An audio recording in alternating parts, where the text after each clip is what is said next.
I was standing on the edge of my property, heart pounding in my chest, staring at that bright green sign, hammered into the dirt overnight. Welcome to Greenleaf Community Public Dog Park, it read.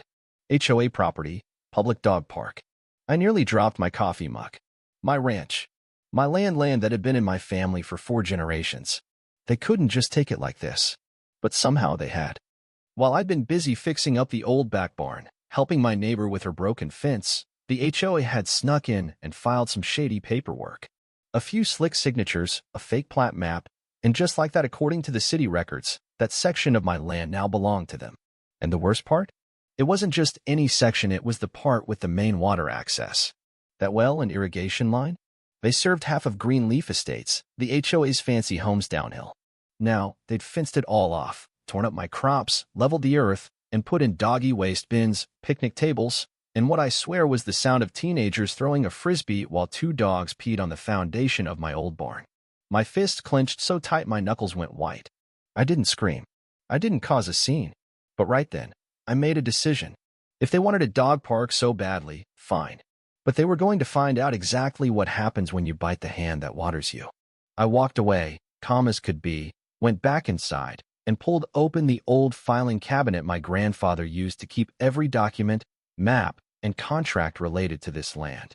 In just 10 minutes, I found what I needed, the water rights. Turns out, back in 1971, my grandfather had signed a private easement agreement allowing the HOA access to our underground well for a small fee every year. And that agreement? It was revocable with just one simple form. All I had to do was revoke their access. And that's exactly what I plan to do. But before I get ahead of myself, let me tell you how all this started. This wasn't just about revenge or water rights or some stolen land. No, this was about pride, history, betrayal, and, yes, a little bit of old-fashioned karma. My name's Hank Miller. I'm a 57-year-old rancher, living just outside Ashford, Texas. My wife passed away 10 years ago, God rest her soul, and my only son, Mason, lives up in Dallas, working as a civil engineer. So, it's just me and the land now. And I've always loved it that way. Miller Acres sits right on the edge of Greenleaf Estates, a growing suburban development. 20 years ago, it was just trees, fields, and a few dusty roads. But now, it's become a hotbed for city folks trying to play cowboy. HOA boards, golf carts, solar panels on every roof, and people calling the sheriff because the rooster crows too loud. At first, I tried to be neighborly. I helped patch their fences, let their kids ride my horses during the summer, even donated hay during a drought.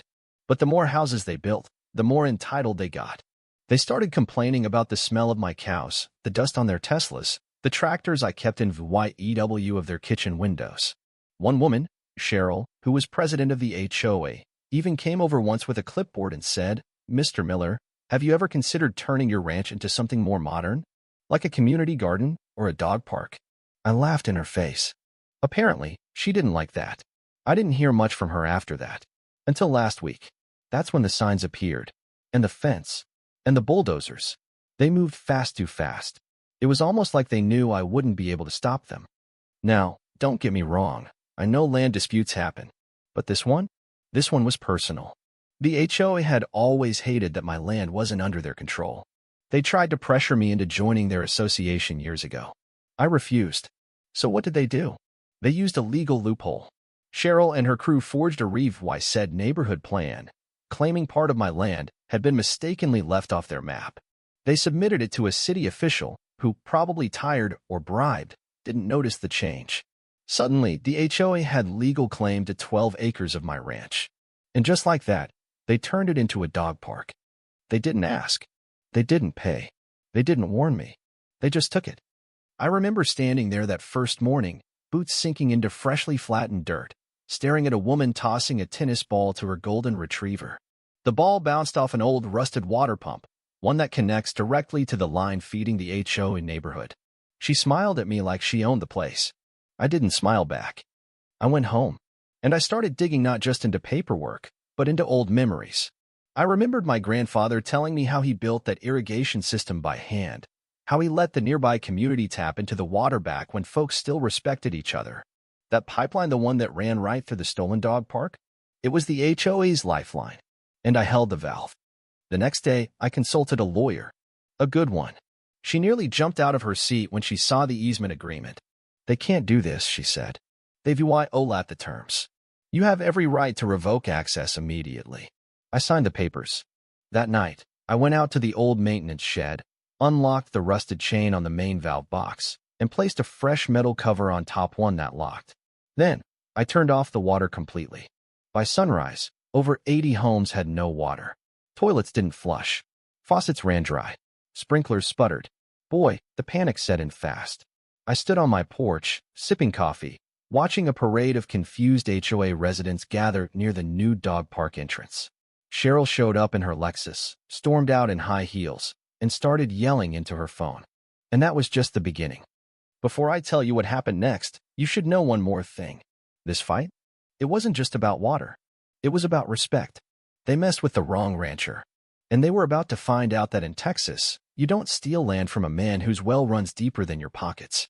You might serve YV a land grab, but good luck leave Wying without water. What happened next? Well, let's just say it involved the sheriff, the mayor, 3 plumbers, and a front-page newspaper story. And it all started with Cheryl pounding on my front door the very next morning. She pounded on my front door like she was the sheriff. I didn't rush to answer. I made sure to finish my coffee and set the cup down slowly before walking over and opening it with a calm smile. "What can I do for you, Cheryl?" She looked like a storm cloud wrapped in a floral dress. Her face was red, her hair frizzy from stress, and her voice shot out like a whip. "You cut off our water." "No," I said. "I cut off my water. You just happened to be stealing it." "That water belongs to the HOA," she snapped. I stepped out onto the porch and pointed across the field, where the new green sign still stood crookedly in the dirt. "You mean that dog park you built on my ranch without my permission?" Her eyes darted between me and the property like she couldn't decide which one to yell at first. "The city approved the transfer. It's public property now." I pulled out a copy of the easement revocation notice and handed it to her. "City or no city, the water line still runs through my land. And this," I tapped the paper, "says you're trespassing and stealing resources. I've revoked access." She snatched the paper from my hand, read 2 lines, and tossed it back at me. "You'll regret this, Hank. You'll be hearing from our lawyers." "Looking forward to it," I said, stepping back inside and closing the door right in her face. I watched through the curtain as she stormed back to her car, tires kicking up a plume of dust as she sped off. But that was just the morning. By afternoon, the HOA went into full panic mode. I could see homeowners dragging garden hoses around like confused ants, wondering why their pressure was so low. A few folks even showed up in front of my property holding little signs that read, "Reconnect our water. This is illegal." I didn't respond. Instead, I called Mason, my son, in Dallas. "Dad," he said, laughing as I told him what happened. "You turned off water for 80 HOA homes?" "Darn right I did. I'm proud of you, but you might want to be ready for a fight. These HOA types are snakes in makeup and khakis." I chuckled. "I've dealt with worse. Remember the time the coyotes took down our fence line in '03? Mason sighed. "All right. Just promise me you'll keep everything legal." I promised him, but I already knew this wasn't going to stay clean for long. The tension continued to rise as the HOA desperately tried to regain control of the situation. The next day, Cheryl made good on her threat and sent a code enforcement officer to my property. I was woken up at 7:15 a.m. by a knock at my door, and there he was, clipboard in hand and a tight frown on his face. "Mr. Miller, we've received reports of illegal obstruction of public utilities," the officer said, his voice serious, as if I was the criminal in this whole mess. I stared at him, stunned. "Illegal, sir? That's my well. They stole my land and put a dog park on it." He blinked, clearly confused. "You're saying the property belongs to you?" I led him out to my shed, pulled out the land deeds, the water rights, the revocation form, and even showed him the original boundary markers, big red steel stakes my grandfather had driven into the dirt when I was just a boy. The officer shifted uncomfortably as he flipped through the paperwork. "This doesn't match what the HOA submitted to the city." "Exactly," I said, my voice steady but filled with convoy tie-in. "I'm going to have to escalate this." The officer left more quietly than he arrived, but I could tell he was shaken. He didn't know what to make of it all, and honestly, neither did I. But Cheryl wasn't backing down. She filed an emergency injunction the next day, trying to force me to turn the water back on until the dispute was resolved. But they made one big mistake. They forged their way into claiming my land. And guess what? I had aerial photos. Last spring, I had hired a drone company to take some shots of my ranch for insurance purposes. Those photos showed everything: the fence line, the boundary stakes, and even the irrigation lines, proof that my land was stolen. My lawyer, Ms. Reyes, filed a counterclaim that afternoon. Still, the HOA didn't take defeat well. On day 3, someone trespassed at night, trying to break open the lock on my water valve. They used bolt cutters, but they didn't succeed. I found the broken pieces in the morning. That's when I installed cameras. Not just 1 or 2, but 10. Trail cams, motion detectors, night vision, cloud syncing. If they tried anything again, I'd have their faces in 4K. Then came the mayor of Ashford. He pulled up in a shiny black car, shook my hand, and asked if we could have a chat. I offered him a glass of sweet tea, and we sat on my porch, both looking out over the land. "Mr. Miller," he began, "I understand you have a disagreement with Greenleaf Estates." "Disagreement?" I said. "They stole my land and water." He nodded slowly. "I'm not saying what they did was right, but 80 homes don't have water, and the city is under pressure to resolve this quickly. Would you be willing to turn the water back on, just temporarily?" "No," I said, my voice calm but firm. He leaned in closer, lowering his voice. "Even if we fast-track your legal case and ensure the land is returned?" That gave me something to think about. But before I could answer, something happened that made everything worse. That night, while I was reviewing my camera feeds, I saw it. 3 people in dark hoodies creeping across the field behind my barn. One carried a gas can. Another had a crowbar. The third had wire cutters. They weren't just there to steal water anymore, they were coming to sabotage. I grabbed my boots, flashlight, and Remington shotgun. Now, let me be clear. I wasn't going to shoot anyone, but I wasn't about to let them mess with my property either. I crept outside, staying low behind the fence, heart racing, as the figures tried prying open the metal box. Then one of them splashed something on the side of the panel. I smelled it immediately: gasoline. They were going to burn it down. I stepped forward, flipped on my flashlight, and chambered a shell. "Hey, step away from my property." The intruders froze. One dropped the gas can. Another ran. But the third? He turned toward me and lunged. And that's when everything changed. I didn't have time to think. The guy came charging at me, swinging something shiny in his hand, a crowbar.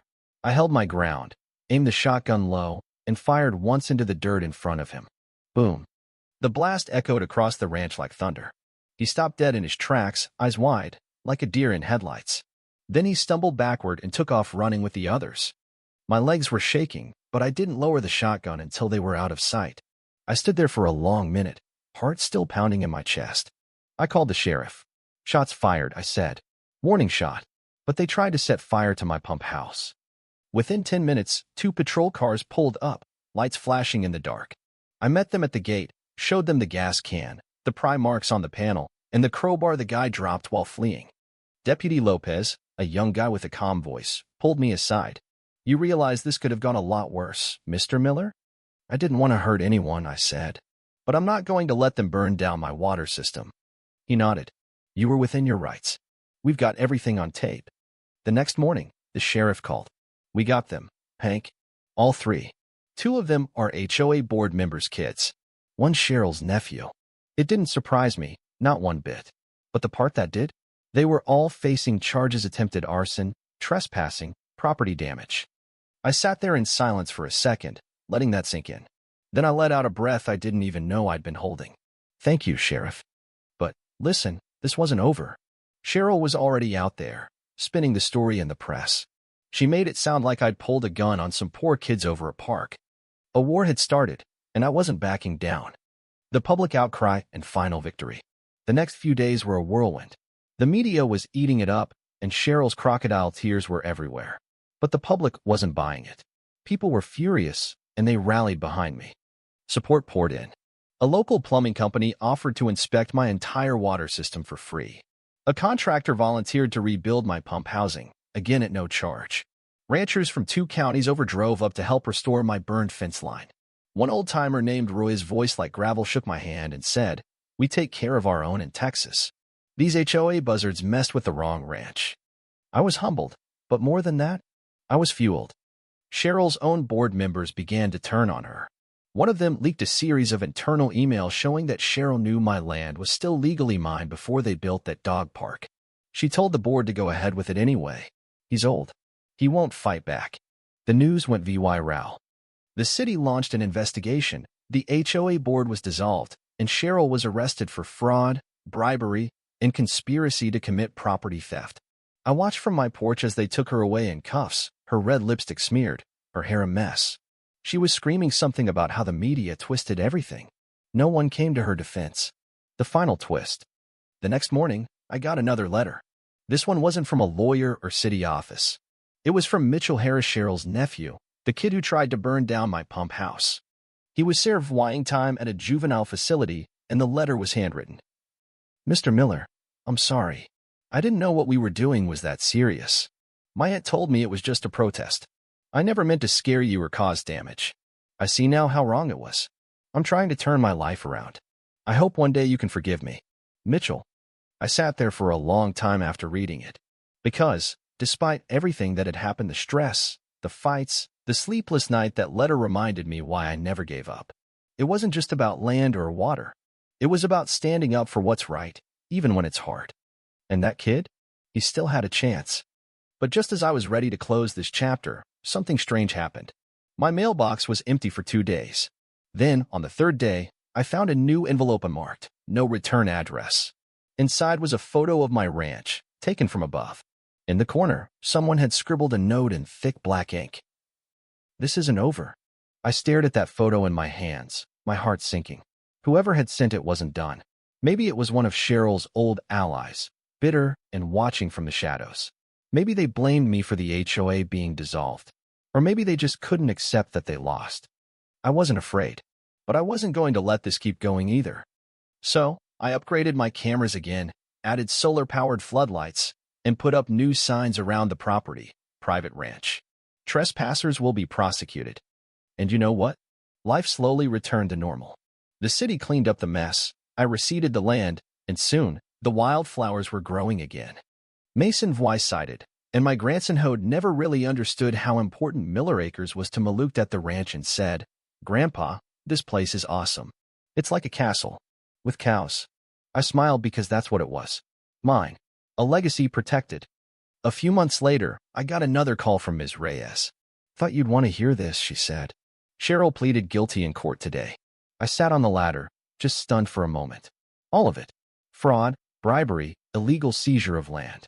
She struck a deal, minimal jail time, but she's banned from holding any public or HOA leadership position again for life. I let out a long breath. "Justice," I said. "She got what she deserved," Reyes replied. "And you? You got your land, your water, and your peace back." And I did. But I also got something else. Respect. Call to action. Now, before I go feed the cows, let me ask you a favor. If you enjoyed this story, give it a thumbs up. It helps more than you think. Drop your thoughts in the comments below. What would you have done if you were in my boots? And don't forget to subscribe for more real-life stories, just like this one, full of twists, justice, and a little Texas grit. Thanks for watching. This is Hank from Miller Acres, signing off. And remember to mess with a rancher, especially not one who controls your water.